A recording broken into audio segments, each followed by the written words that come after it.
কলকাতা শহরের উপরে মানুষ মারা পড়েছে। এখন যে সমস্ত বহুতলগুলি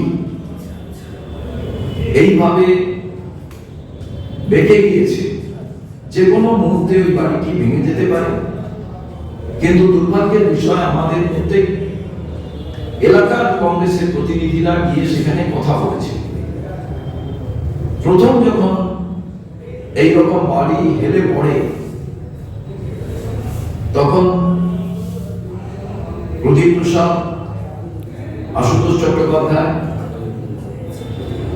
আমাদের টনি বাঘাযতীনে সেখানে যায়, সেখানকার অ্যাডমিনিস্ট্রেশনের সঙ্গে কথা বলেন,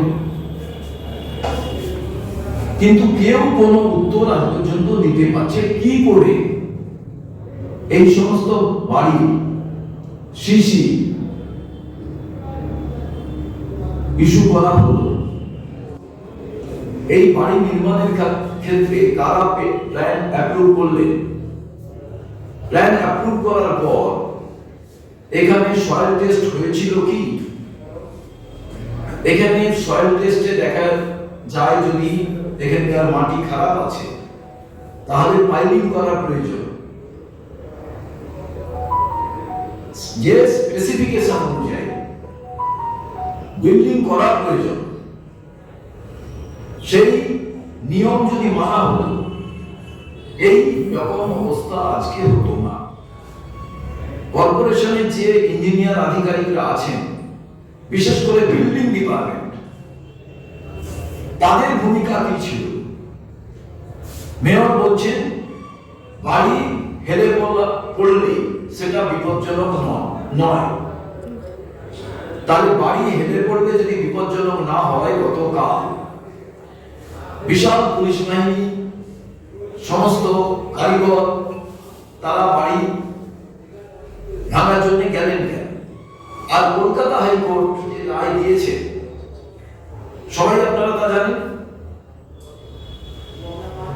এবং এই অবস্থা চলতে গেলে যে গরিব মানুষেরা ব্যাংক থেকে লোন নিয়ে কিংবা কোনো জায়গায় নিজেদের ঘটি বাটি বিক্রি করে সোনা দানা যা ছিল, তারা মাথা গোজার একটা সম্বল, মাথার উপরে একটা ছাদের ব্যবস্থা করেছিল।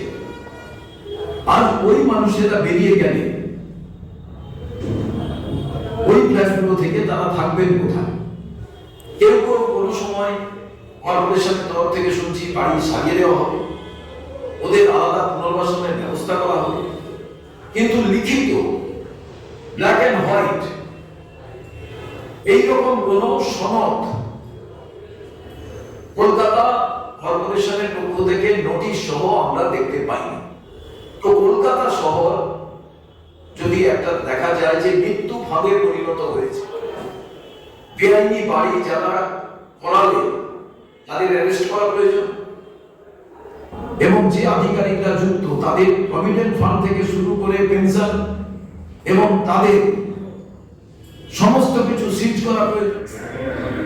আমরা কলকাতা পৌরসভার দিকে যাব প্রদেশ কংগ্রেস দপ্তর থেকে আগামী 5 তারিখ বুধবার ঠিক 12টায় আমরা এখানে জমায়েত হবো। 1টার সময় এখান থেকে আমরা রওনা দেবো, এবং এই যে আমরা ওখানে রওনা দেবো, আমাদের দাবি দুটো থাকবে। কলকাতাকে বিপদ মুক্ত করতে হবে। কলকাতার এই ভয়ঙ্কর অবস্থার জন্য যে পৌরসভার আধিকারিকরা দায়ী, মহামান্য মেয়র, বিল্ডিং ডিপার্টমেন্টের যিনি মেয়র ইন কাউন্সিল আছেন, তাকে অ্যারেস্ট করুন।